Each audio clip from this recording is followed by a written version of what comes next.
एक गैर सरकारी कुत्ते ने सरकारी कुत्ते से अत्यंत दयनीय हालत में कहा, हुजूर हुजूर मुझे भी दुम हिलाने के नियम बताओ। तो सरकारी कुत्ता गुर्रा कर बोला, पहले चाय पिलाओ।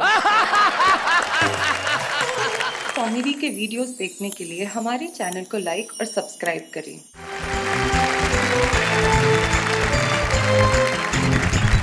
तो हमारे साथ श्री प्रदीप चौबे हैं, गुरु सक्सेना है और हैं और थे के बीच की अवस्था के विश्वेश्वर जी हैं।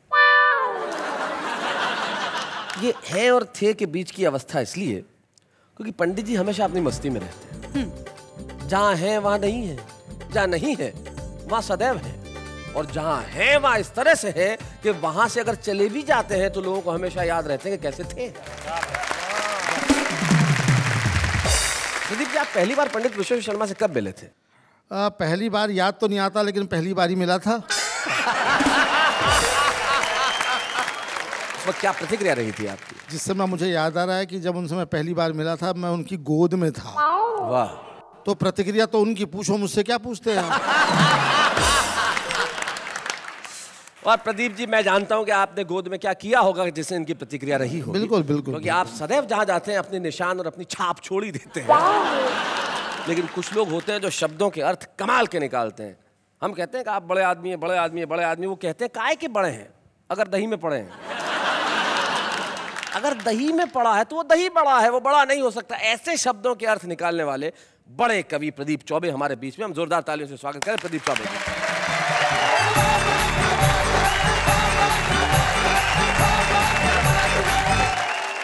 ये बहुत बढ़िया बात इन्होंने कही मेरे बारे में, मेरे सम्मान में, कि मैं शब्द से अर्थ निकालता हूँ, शब्दों से अर्थ निकाल देता हूँ, अलग अलग अर्थ निकाल देता हूँ। ऐसा करने की ज़रूरत पड़ती नहीं है। जब माइक पे खड़े होते हैं तो फिर हम ही सबसे बड़े होते हैं। खास रस के कवि के पास में कॉन्फिडेंस के अलावा और कुछ नहीं होता है जी। उर्दू का एक शायर मरने के बाद में दोज़ख में गया। दोज़ख समझते ना आप लोग? जी, नर्क में गया। तो उर्दू का एक मज़हिया शायर मरने के बाद में दोज़ख में गया। तो यमराज को लग रहा था कि ये घबरा जाएगा, यहाँ सीन देख के, भयानक सीन होते हैं दोज़ख में तो। लेकिन हास रस का वो शायर न घबराया, मज़हिया शायर, बल्कि जोर जोर से ठाके लगाने लगा। अच्छा। तो यमराज ने पूछा हंस क्यों रहा है? तो उसने कॉन्फिडेंस से कहा कि हमने किया गुनाह तो दोज़ख हमें मिली। हमने किया गुनाह तो दोज़ख हमें मिली। दोज़ख का क्या गुनाह था, दोज़ख को हम मिले। मैं बताता हूँ आपको आज क्या ज़माना बदल गया। आज की एजुकेशन, आज के बच्चे कितने शार्प हैं। किसी ज़माने में बच्चे भोले भाले होते थे, आजकल केवल भाले होते हैं। क्योंकि टेक्नोलॉजी आ गई है, कंप्यूटर आ गया है, बच्चे कंप्यूटराइज पैदा हो रहे हैं। एक मास्टर ने बड़ा भोंडा सवाल बच्चे से पूछा कि 100 चूहे खा के बिल्ली हज को चली। ये तो कहावत है, लेकिन उसने हज को गायब कर दिया। अच्छा। और कहा कि खालिस्तान भरो, 100 चूहे खा के बिल्ली चली, बोलो। तो बच्चे ने जवाब दिया कि 100 चूहे खा के बिल्ली टेढ़ी मेढ़ी चली। तो मास्टर ने चांटा दिया, अबे हज को चलिए बोलना था। बोले साहब रहने दो, 100 चूहे खा के बिल्ली अपनी जगह से हिल नहीं सकती, हज को तो क्या जाएगी। और वो तो मास्टर साहब आपका सम्मान रखने के लिए मैंने थोड़ा बहुत चलवा भी दिया। बहुत अच्छे। एक और मास्टर ने बच्चे से पूछा कि बेटा बड़े होके क्या करोगे? बच्चा बोला शादी करूंगा। मास्टर बोला वो तो मैं समझ गया, मैं तो ये पूछ रहा हूँ कि क्या बनोगे? बोले दूल्हा बनूंगा। अरे बोले यार क्या हासिल करोगे वो बता। बोले दुल्हन हासिल करूंगा। एक और मास्टर ने बच्चे से पूछा बता बेटा माँ और बाप में क्या फर्क होता है? बच्चा बोला सर माँ कहने से मुंह खुल जाता है, बाप कहने से बंद हो जाता है। वाह वाह वाह वाह वाह। बच्चा कहना चाहता है कि माँ के सामने हिम्मत लौट आती है, बाप के सामने हवा बंद हो जाती है। क्या बात, वाह वाह वाह। हम लोग तो कविताओं में एक्सपेरिमेंट करते हैं जी। जिंदगी एक्सपेरिमेंट का ही दूसरा नाम है। मुझे याद है कि एक जेल के अंदर रामलीला मनाई गई, तो एक्सपेरिमेंट में जेलर को लक्ष्मण बना दिया। अच्छा। दूसरे दिन जेलर जो लक्ष्मण बना था सस्पेंड होकर रो रहा था। किसी ने पूछा क्या हुआ? बोले जिस कैदी को हनुमान बनाया था वो बूटी लेके लौटा ही नहीं। आपको जो श्राद्ध पे खाने के लिए बुलाया था ठाकुर साहब ने, वो क्या हुआ था? वो ठाकुर साहब ही नहीं रहे। इन्होंने याद दिलाया है साहब, मैं भी ब्राह्मण हूँ, ग्वालियर में मेरी भी अच्छी रेपुटेशन है। अच्छा। श्राद्ध पक्ष में मैं काफ़ी ओवर बुक हो जाता हूँ। एक ठाकुर साहब मेरे पड़ोस में रहते हैं, श्राद्ध पक्ष में आए, बोले चौबे जी मेरे पिताजी का श्राद्ध है, आपको खाना खाने आना है। मैंने कहा ठाकुर साहब मैं श्राद्ध का नहीं श्रद्धा का खाता हूँ। क्या बात है, वाह वाह वाह वाह वाह, बहुत अच्छे। समझा नहीं, बोले क्या मतलब? मैं कहा जब तेरे पिताजी जिंदा थे तब कभी क्यों नहीं बुलाया?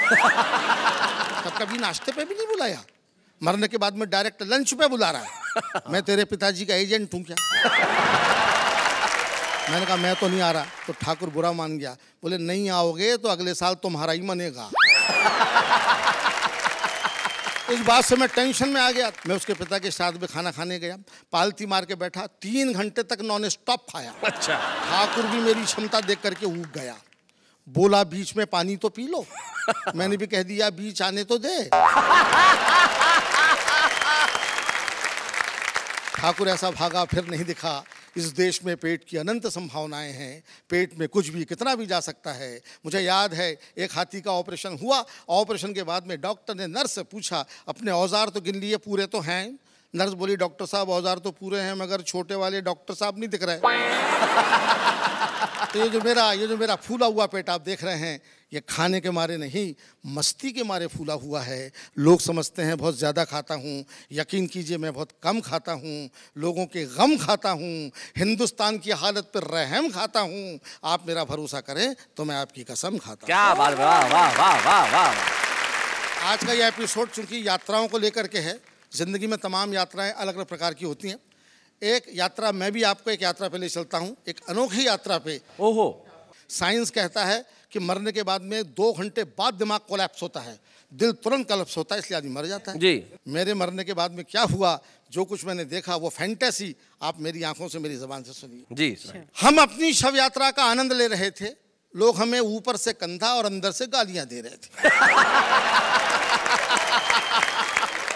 एक धीरे से बोला साला क्या भारी है, दूसरा बोला भाई साहब ट्रक की सवारी है। अच्छा। और ट्रक ने भी मना कर दिया तो हमारे कंधों पे जा रही है। एक हमारे ऑफिस का मित्र बोला कि इसे मरना ही था तो संडे को मरता, कहाँ मंडे को मर गया बेदर्दी, कमबख्त एक ही तो छुट्टी बची थी, कमबख्त ने उसकी भी हत्या कर दी। क्या बात, वाह वाह वाह वाह वाह। एक और बोला कि हाँ यार काम तो हमारा भी लटक गया, आज बिजली का बिल जमा करने की लास्ट डेट थी तो यहाँ पर अटक गया, अब कल जो पेनल्टी भरना पड़ेगा उसका पैसा क्या इसका बाप देगा। एक नव विवाहित मित्र बोला कि तुम्हारा काम भी कोई काम था, हमारी तो सोचो, हमारा तो बीवी के साथ हनीमून का प्रोग्राम था। अब पहाड़ों और घाटियों का सुख छोड़ के धूप में खड़े हैं, जेब में एयर कंडीशन के 2 टिकट बेकार पड़े। क्या बात है, वाह वाह वाह वाह। एक मित्र जो वाकई दुखी हो रहा था, बेचारा फूट फूट के रो रहा था, उससे किसी ने पूछा क्या तेरा मरने वाले से इतना प्रेम था जो उसके लिए थोक में आंसू बहा रहा है? वो बोला मरने वाले को मारो गोली भाई साहब, हमको तो अपना 100 रुपए का नोट याद आ रहा है। अच्छा। हमने अपने बाप से लेके दिया था और अभी तो उसका ब्याज भी नहीं लिया था कि ये इंटरवल भी मर गया। अच्छा। साला हमारे लिए कितना टेंशन कर गया। अब तुम हमारे बाप को नहीं जानते, इतना कंजूस है कि लोग हमको उसका बेटा ही नहीं मानते। अब बताओ ऐसी लड़की में ये मर लिया, अब हम अपने बाप को क्या मुंह दिखाएंगे? उनको पता चलेगा तो 100 रुपए के लिए हमको बेच आएंगे। क्या बात है, वाह वाह वाह। तभी हमारे मोहल्ले का कुल्फी वाला आगे आया और उसने अपना कंधा जैसे ही हमारी अर्थी को लगाया, कमबख्त के मुंह से आवाज आई ठंडी मीठी बर्फ मलाई। कोई पीछे से बोला कमाल है भाई, यहाँ पर भी धंधा, दुकान लगा रहे हो कि कंधा? वो बोला क्षमा करें, मुंह से निकल गया तो क्या करें। ऐसा नहीं कि मैं शव यात्रा के कायदे कानून नहीं जानता, मगर कमबख्त इस मुंह को क्या करूं जो नहीं मानता। जैसे ही कोई वजनदार सामान कंधे पर आता है, मुंह से बर्फ मलाई पहले निकल जाती है। क्या बात है, वाह वाह। दोस्तों जून का महीना था, हर आदमी पसीना पसीना था। एक अर्थी ढोऊ बोला यार क्या भयंकर धूप है। अच्छा। दूसरा बोला मरने वाला भी बड़ा बेवकूफ है, मरा भी तो जून में, अरे इस समय तो आदमी को होना चाहिए देहरादून में। ये थोड़े दिन और इंतजार करता तो जनवरी में आराम से नहीं मरता। क्या बात है, वाह वाह वाह वाह। अपन भी जल्दी से घर भाग लेते, जितनी देर बैठते सर्दी में आग तो ताप लेते। हाय हाय हाय हाय भाई, क्या बात, वाह वाह वाह वाह, बहुत। भला मरने के लिए जून का महीना कितना बोर है। कोई बोला कि हाँ यार सर्दियों में मरने का मजा ही कुछ और है। तभी पीछे से आवाज़ आई, अच्छा बड़े भाई आप तो जनवरी में ही मरेंगे। वे बोले नहीं, हम फरवरी में प्रस्थान करेंगे। अच्छा। जनवरी में हमारा इंक्रीमेंट आता है। भला हिंदुस्तानी कर्मचारी भी कहीं अपनी वेतन वृद्धि छोड़ के जाता है? क्या बात।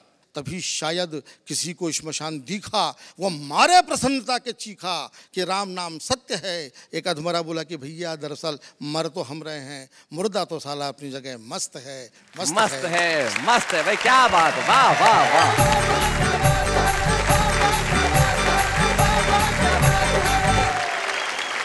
मित्रों, प्रदीप चौबे उस कवि का नाम है जो आपको हंसाते हंसाते कहीं करुणा के दरवाजे तक पहुंच जाते हैं। इस कविता में जो व्यंग्य था, सचमुच मुर्दा तो अपनी जगह मस्त है, आदमी दुनिया से चला जाता है, लेकिन उसके पीछे की जो स्थितियां होती है, तब एक शायर का शेर मुझे याद आता है। वो कहते हैं कि दीवार क्या गिरी मेरे कच्चे मकान की, लोगों ने मेरे सहन से रास्ते बना लिए। किसी का मकान गिर जाता है लेकिन लोग रास्ते बना लेते हैं। और शव यात्रा से हाथ से निकालना वैसे होता है, निकल जाता है। मुझे याद है हमारे मोहल्ले में एक कोई मर गया तो जलाने के लिए कई लोग चले गए, तो एक 90 साल के बूढ़े बाबा भी चले गए पंडित जी। तो जैसे ही वो गए तो जलाने वाले ने पूछा कि बाबा आपकी क्या उम्र है? बोले 90 साल। बोले अब घर जाके क्या करोगे? जाओगे आओगे टाइम वेस्ट करोगे। मतलब पॉजिटिव थिंकिंग है, लोग निकाल लेते हैं। और हमारी जो युवा पीढ़ी बैठी है, आपने देखा होगा, ये बाइक वाइक चलाते हैं तो आजकल देखो कट मार के निकल जाते हैं खट से। ऐसा तो एक शव यात्रा जा रही थी, सबसे आगे कोई था प्रदीप जी वैसे ही दुखी, 3 किलोमीटर तक किसी ने कंधा चेंज नहीं किया था, तो एक ऐसे युवा कट मार के निकल गया मोटरसाइकिल से। वो इतना दुखी था कि उसने कहा कि ए भाई इससे भी आगे चला जाएगा क्या? शैलेश जी, यहाँ सुंदर यात्रा की बात चल ही रही है तो मैं एक जवाब दूं? जवाब दूं मतलब? सवाल किसने पूछा है? नहीं, सवाल भी मैं ही पूछूंगी। तो फिर मुझसे पूछने की क्या जरूरत है, पूछो और दो। हाँ, मेरा सवाल ये है कि सबसे ज्यादा धार्मिक व्यक्ति कौन है? तुमने अपना सवाल खुद सुन लिया तो अब खुद ही जवाब दो। सबसे ज्यादा धार्मिक इंसान according to me bus conductor है। क्यों? क्योंकि पूरे दिन घंटी बजाता रहता है ना। टिंग टिंग टिंग टिंग। Thank you thank you thank you. बस से मुझे याद आया, एक बस ड्राइवर से पूछा बस में कितने देर रहते हो? बोले 24 घंटे बस में रहता हूँ। बोले कैसे? बोले 12 घंटे इस बस में रहता हूँ, 12 घंटे बीवी के बस में रहता हूँ। लेकिन हमारे गुरु सक्सेना जी पे किसी का बस चलता नहीं है, बड़ी मुश्किल से मिलते हैं वो, लेकिन जब मिल जाते हैं तो बड़ा कमाल करते हैं। इन्होंने जीवन भर ये 2 नाम रखे, गुरु सक्सेना उर्फ सांड नरसिंहपुरी। सांड नरसिंहपुरी का हास्य देश के कवि सम्मेलनों में छाया, लेकिन गुरु सक्सेना की कविताएं देश के जहन में बसी। आइए मिलते हैं श्री गुरु सक्सेना से।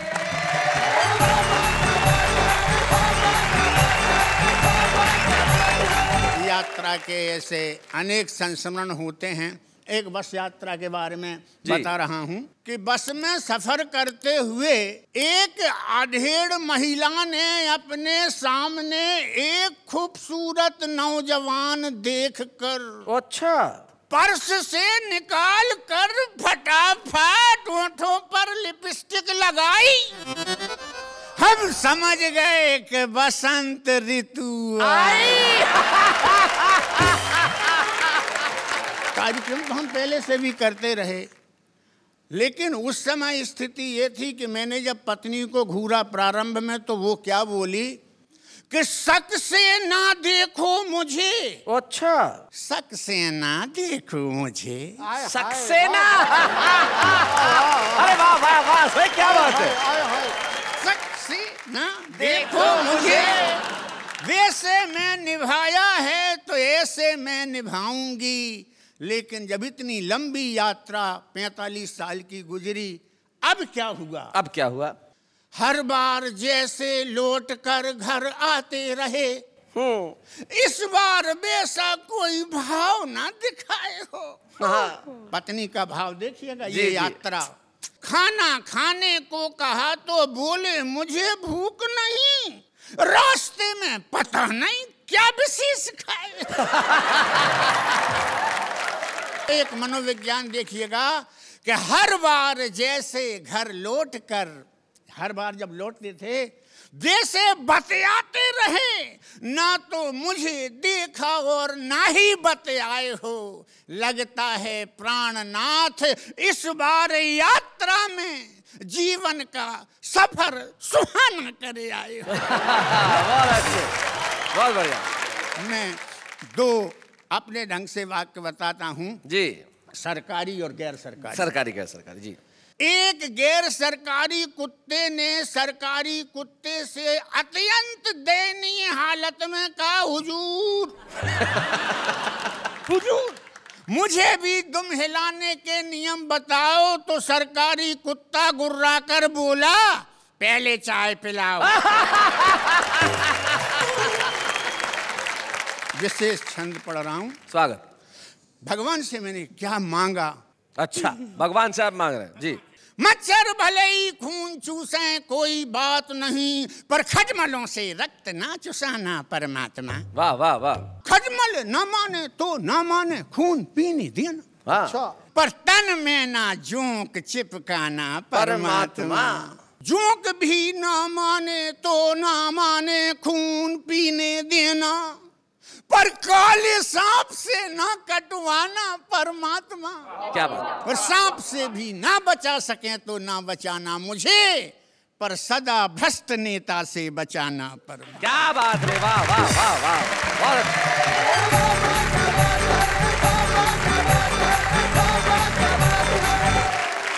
मैं निशब्द हूँ जी। आपकी तारीफ कैसे करूँ गुरुजी? वाह वाह क्या बात है। पर्याप्त है जी।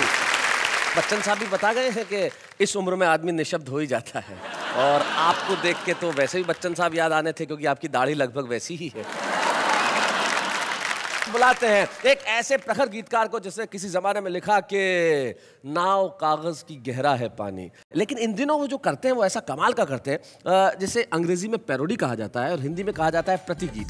एक गीत पे कुछ ऐसा गीत लिख देना जो लोगों को ढा के लगाने पे मजबूर कर दे, और मजबूर कर दे तालियां बजाने के लिए। तो आइए हम मिलते हैं पंडित विश्वेश्वर शर्मा से।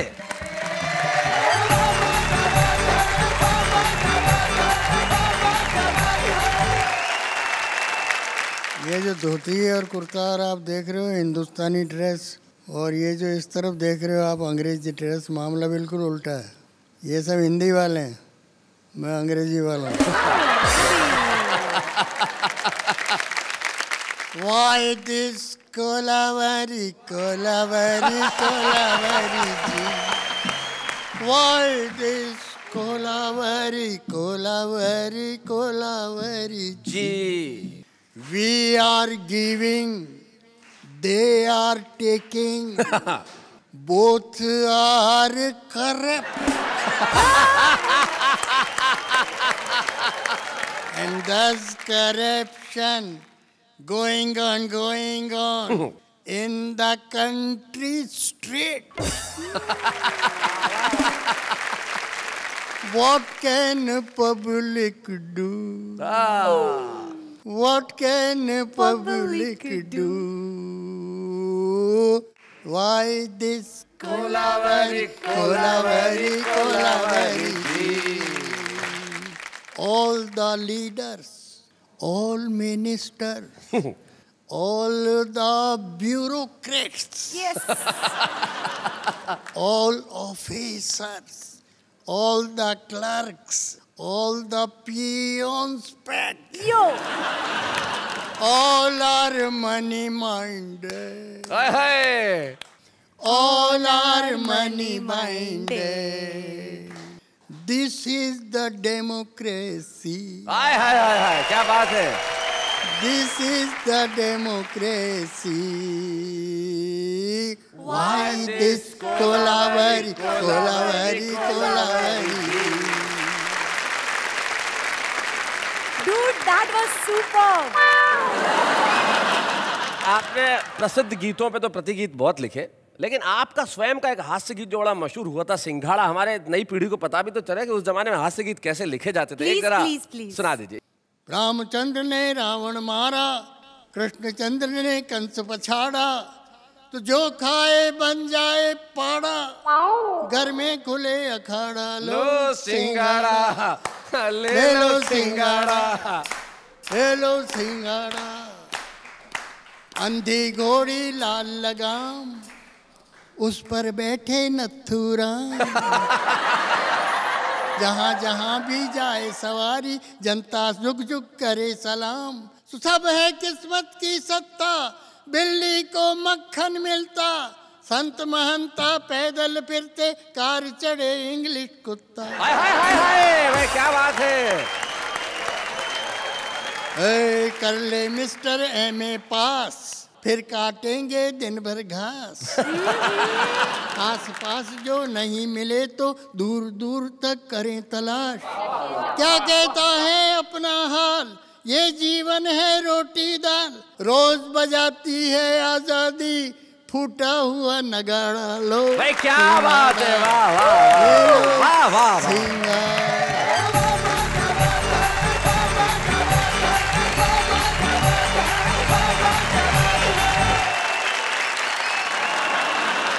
भाई पंडित जी क्या बात है, आपने कमाल किया। और मैं जानता हूं कि पूरी कविताओं में जो तालियों से आपको ऊर्जा नहीं मिली होगी वो नेहा की 2। चलिए कमाल कर दिया। लेकिन पंडित जी आप जिस ढंग से पढ़ रहे थे, जिस अंदाज से पढ़ रहे थे, तो मुझे मेरी कविता की 2 पंक्तियां याद आती है जो मैं आपको समर्पित करना चाहता हूं कि छत नहीं रहती, दहलीज नहीं रहती, दीवार और दर नहीं रहता, घर में बुजुर्ग ना हो तो घर घर नहीं रहता। वाह क्या बात है। मैं हम बात कर रहे हैं यात्राओं की। जीवन में यात्राएं करना बड़ा कठिन हो गया है साहब, पेट्रोल और डीजल ने मार डाला है। पता है शैलेश जी, मुझे तो यही लगता है कि फ्यूचर में कार फ्री मिलेगी पर पेट्रोल के लिए लोन लेना पड़ेगा। वाह क्या बात है। जिंदगी में बिल्कुल सही बात पहली बार तुमने कही है और बहुत अच्छे ढंग से कही है। बिल्कुल आगे के दौर की ठीक सोचती है ये। लेकिन जिंदगी में आगे के दौर के बारे में हमें ये सोचना भी चाहिए कि आज के दौर में क्या कुछ अच्छा हो कि आगे का दौर भी अच्छा बना रहे। हाँ। और उसके लिए जरूरी है कि कविता के क्षेत्र के अंदर कुछ ऐसे अच्छे चेहरे आए, कुछ ऐसे अच्छे नए लोग आए जो छुपे रुस्तम में आज तो लेकिन कल को बड़ा नाम करने वाले हैं साहब। बुलाते हैं आज की हमारी छुपे रुस्तम यानी कि मुमताज नसीम को।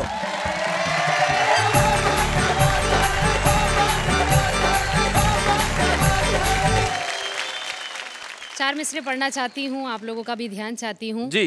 घर से निकली तो थी, मैंने सोचा न था। घर से निकली तो थी, मैंने सोचा न था। इतनी मुश्किल मुलाकात हो जाएगी, इतनी मुश्किल मुलाकात हो जाएगी। क्या खबर थी कि मौसम बदल जाएगा, क्या खबर थी कि मौसम बदल जाएगा और रास्ते में बरसात हो जाएगी, और रास्ते में बरसात हो जाएगी। चार मिसरे और पढ़ती हूँ जी। दोनों रोते रहें, ऐसा रुख मोड़ दो, दोनों रोते रहें, ऐसा रुख मोड़ दो। इसकी मर्जी है दोनों का दिल तोड़ दो, इसकी मर्जी है दोनों का दिल तोड़ दो। ये ज़माना तो बस चाहता है यही, ये ज़माना तो बस चाहता है यही। मैं तुम्हें छोड़ दूं, तुम मुझे छोड़ो। क्या बात है, वाह वाह। मैं तुम्हें छोड़ दूं, तुम मुझे छोड़ दो। और मैं चाहती हूँ कि एक गज़ल का मतला और एक शेर जो मुझे बेहद पसंद भी है और मेरी मशहूर गज़ल है। सुनाओ मुमताज। तुझे कैसे इल्म न हो सका, बड़ी दूर तक ये खबर गई। तुझे कैसे इल्म न हो सका, क्या बात? बड़ी दूर तक ये खबर गई कि तेरे ही शहर की शायरा तेरे इंतजार में मर गई। भाई क्या बात है, वाह वाह वाह वाह। शहर की शायरा तेरे इंतजार में मर गई। इसमें शेर है, कोई बात थी, कोई था सबब जो मैं वादा करके मुकर गई। क्या बात? तेरे प्यार पर तो यकीन था मैं खुद अपने आप से डर गई। क्या बात है, वाह वाह वाह वाह वाह, बहुत अच्छे। पर तो यकीन था। मैं हाजिर करती हूँ एक गीत के कुछ बंद। मैं हूँ पतंग तेरी, तू है मेरी डोर, तू है मेरी डोर, मर्जी तेरी, तू मुझे ले जा जिस ओर। मैं हूँ पतंग, मैं हूँ पतंग तेरी, तू है मेरी डोर, तू है मेरी डोर, मर्जी तेरी, तू मुझे ले जा जिस ओर। मैं हूँ पतंग, पिया तेरे हाथों में है मेरी तकदीर, पिया तेरे हाथों में है मेरी तकदीर, तू ही मेरे ख्वाबों की है हंसी ताबीर। पलकों पे जलते हैं उम्मीदों के चिराग, मन के दरीचे में है तेरी तस्वीर। मुझसे न छुपना, मुझसे न छुपना कभी मेरे चित चोर। मैं हूँ पतंग, मैं हूँ पतंग तेरी, तू है मेरी डोर, तू है मेरी डोर, मर्जी तेरी, तू मुझे ले जा जिस ओर। मैं हूँ पतंग। वाह वाह मुमताज। बंद हाजिर करती हूँ जी। दिल ये कहे फूलों की कतारों में चलूं, वाह। दिल ये कहे फूलों की कतारों में चलूं, शौकी भरी मस्त बहारों में चलूं, चांद के जजीरे में बनाऊं एक घर। क्या बात है। साथ लिए तुझको सितारों में चलूं, साथ लिए तुझको सितारों में चलूं, झूम झूम गाए, झूम झूम गाए यही मन का मेरे मोर। मैं हूँ क्या बात है। मैं हूँ पतंग तेरी, तू है मेरी डोर, तू है मेरी डोर, मर्जी तेरी, तू मुझे ले जा जिस ओर। मैं हूँ पतंग। क्या बात। बहुत खूब मुमताज जी, कुछ कहना चाहूँगी आपके लिए कि आपके अल्फाजों में और आपकी पेशगी में जो नज़ाकत है माशाल्लाह बहुत खूब है। बहुत बहुत शुक्रिया, बहुत शुक्रिया। मुमताज, आपने बिल्कुल ठीक कहा कि ये पता न था कि मौसम बदल जाएगा और इस तरह से बरसात हो जाएगी। निश्चित तौर पे आपके लिए आज से मौसम बदल गया जी। ये तालियों की बरसात जो है यहाँ पे, इस अवसर पे यही कह सकता हूँ कि आज हम आपको जो स्मृति चिन्ह देना चाहते हैं वो कलम, ईश्वर करे उस कलम से बहुत ढेर सारी गज़लें लिख लें, कविताएं निकलें और वो कविताएं और गज़लें पूरी दुनिया में आपका नाम रोशन करें। इन शुभकामनाओं के साथ हम लोग मिलकर करेंगे आज हमारे छुपे रुस्तम यानी कि मुमताज़ नसीम का सम्मान। मुमताज़ नसीम हमारे साथ।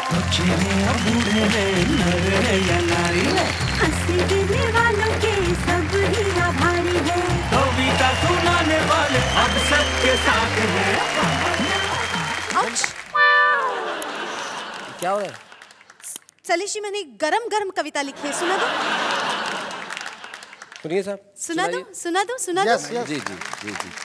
अर्ज किया है, गाड़ी बुला रही है, सीटी बजा रही है, मुझे जल्दी घर जाने दो दोस्तों, मेरी मम्मी बुला रही है। क्या बात है भाई, क्या कविता लिखी। आप तीनों के चेहरे पे जो आश्चर्य के भाव हैं वो कमाल के हैं कविता सुन के। तुम्हारी जगह तो कहीं और है नेहा, यहाँ नहीं, तुम्हें कहीं और होना चाहिए। You mean to say मैं वहाँ उनके साथ जाके बैठ सकती हूँ? उनके साथ बैठोगी तो लौट नहीं पाओगी। तुम्हें वहाँ नहीं होना चाहिए, तुम्हें वहाँ होना चाहिए, वहाँ। महंगाई ने इस तरह कमर तोड़ी, गाड़ी तो है पेट्रोल नहीं है, मोबाइल तो है बैलेंस नहीं है, क्या करूँ यारो, घर तो है घरवाली नहीं है। पत्ते हिलते नहीं हवा हिलाती है, पत्ते हिलते नहीं हवा हिलाती है, लड़के बिगड़ते नहीं लड़कियाँ बिगाड़ती है। प्रॉमिस है मॉम की कमी मैं आपको कभी महसूस नहीं होने दूंगी, थप्पड़ मारकर भी मैं कभी आपको रोने नहीं दूंगी। तुम्हारी याद में रो रो के तब भर दिए, आप इतने बेशर्म निकले कि उसमें नहा के चल दिए। अगर तुम हो मेरे साथ तो ये दिल है आबाद, जाओ जाके कह दो तुम्हारे बाप से कि यही है तुम्हारा दामाद। आए हो मेरी जिंदगी में तुम पहाड़ बन के, मेरे दिल में यूं ही रहना पीपल के झाड़ बन के।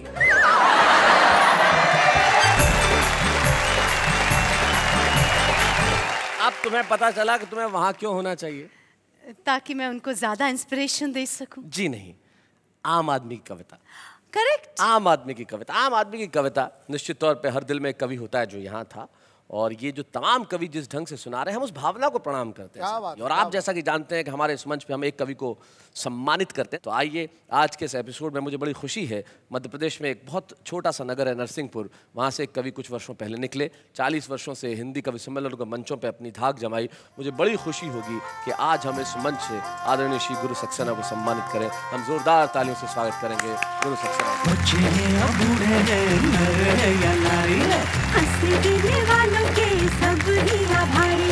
कविता सुनाने वाले अब सबके साथ हैं। गुरु सक्सेना जी, हमें बड़ी खुशी है कि हम आपको आज इस मंच पे सम्मानित कर रहे हैं और ये और खुशी की बात है कि गुरु जी के पुत्र विवेक सक्सेना यहाँ उपस्थित हैं। विवेक, आप यहाँ आए और हमें ज्वाइन करें स्टेज पर। विवेक, स्वागत है आपका। बहुत बहुत धन्यवाद। कैसा लग रहा है आपको, आपके पिताजी का सम्मान हुआ है? ये सिर्फ मेरे पिताजी का सम्मान नहीं वरन हिंदी कविता का सम्मान है, इसलिए मुझे बेहतर लगा। वाह वाह वाह। आपको आपके पिता ने शायद कविता घुट्टी में पिलाई होगी, ऐसा हुआ कि आपको भी कविता लिखने की प्रेरणा मिली? जी, मुझे पता है कि मेरे दादाजी भी कवि थे। अच्छा। पिताजी भी कवि हैं और इत्तेफाक से मैं भी कवि हो गया। हो क्योंकि हमारे पास धन तो था नहीं, सिर्फ शब्द थे तो वही विरासत में मिले। आपके पिता ने कवि सम्मेलन की यात्रा में जीवन में बहुत सारी चीज़ें हुई होंगी, कोई ऐसा संस्मरण याद आता है जो कुछ आपके दिल में हमेशा रहा हो, जो जुड़ा हुआ है? मैं ये कह सकता हूँ कि मेरे बहुत अच्छे मित्र अगर कोई हैं तो वो मेरे पिताजी हैं। क्या बात है। और दूसरी बात यह है कि मैंने जन्म से लेकर आज तक हम दोनों ने एक ही थाली में खाना खाया। अरे क्या बात है, वाह वाह वाह। एक पिता का बेटे के प्रति कितना लगाव है, ये बात मुझे उस समय समझ में आई जब पिताजी एक कार्यक्रम में बाहर गए और मैं उस समय बहुत बीमार था और पिताजी को कार्यक्रम का संचालन करना था। उस समय मोबाइल फ़ोन हुआ नहीं करते थे, तो इन्होंने कहा कि यार मेरा बेटा बीमार है और मैं इस कार्यक्रम का मैं हाथ से पढ़ने की स्थिति में भी नहीं हूँ, मैं तो सिर्फ आ गया चूँकि मैंने स्वीकृति दी थी। तो वहाँ पे एक मंत्री थे, उन्होंने कहा कि आप चिंता नहीं करिए, आपको मैं इसी मंच से बात कराऊंगा। और उन्होंने टेलीफोन लाइन खींचकर उस समय मुझसे बात करे और इन्होंने जब मुझसे पूछा कि तुम ठीक हो, मैंने कहा मैं ठीक हूँ, आप बहुत अच्छा कार्यक्रम करिए और लौट कर आइए।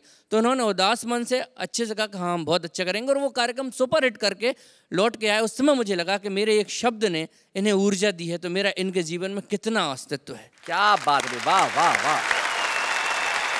ये होती है कविता के प्रति समर्पण की भावना। घर में बेटा बीमार है लेकिन लोगों को हंसाना आवश्यक है, कविता सुनाना आवश्यक है। जैसा कि विवेक ने कहा कि इन्हें विरासत में धन नहीं मिला, शब्द मिले हैं। तब एक प्रसिद्ध कवि की 4 पंक्तियां मुझे जाते जाते याद आती है। वो कहते हैं कि रंज इसका नहीं कि हम टूटे, रंज इसका नहीं कि हम टूटे, ये तो अच्छा हुआ कि भरम टूटे, तुझ पे मरते हैं जिंदगी अब भी, झूठ लिखे तो ये कलम टूटे। क्या बात। इसलिए झूठ कभी कहा नहीं जाएगा, हमेशा सच कहा जाएगा और हंसी की बरसात होगी अगले शनिवार आपके घरों में ठीक रात 10 बजे। आप और हम मिलके कहेंगे वाह वाह क्या बात है।